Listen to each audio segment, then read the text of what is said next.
Andriamanitra inoko, Andriamanitra fitiavana,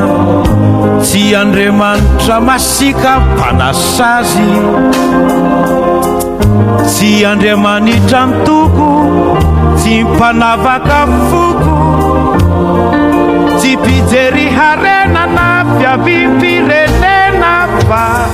ny Andriamanitra inoko antra sady onena ka ny olon-drehetra mahazo azy, tsy mpizara lahelo,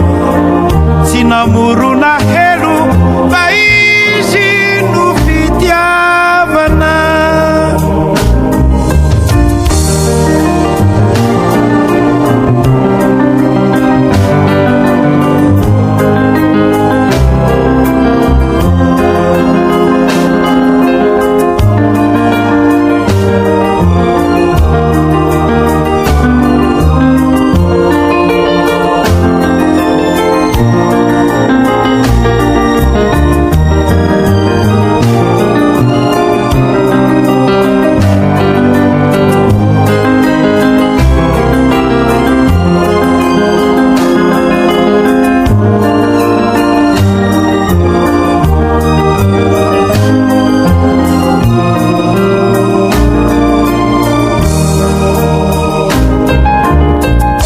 Andriamanitra inoko, tompon'ny fahendrena, te hanova zay ratsy mba ho tsara, tsy mba faly manjera na revolutionnera,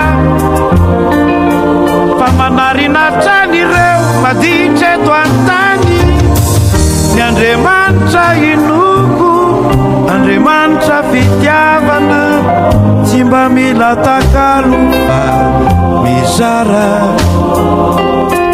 ny mandray izay omeny no hany fandreseny fa izy no fitiavana.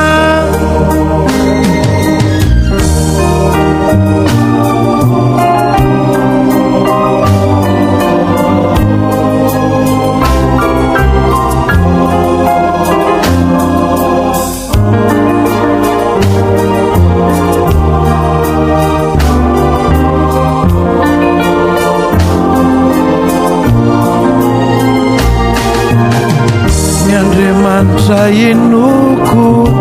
Andriamanitra fitiavana, tsy mba mila takalo fa mizara, ny mandray izay omeny no hany fandreseny fa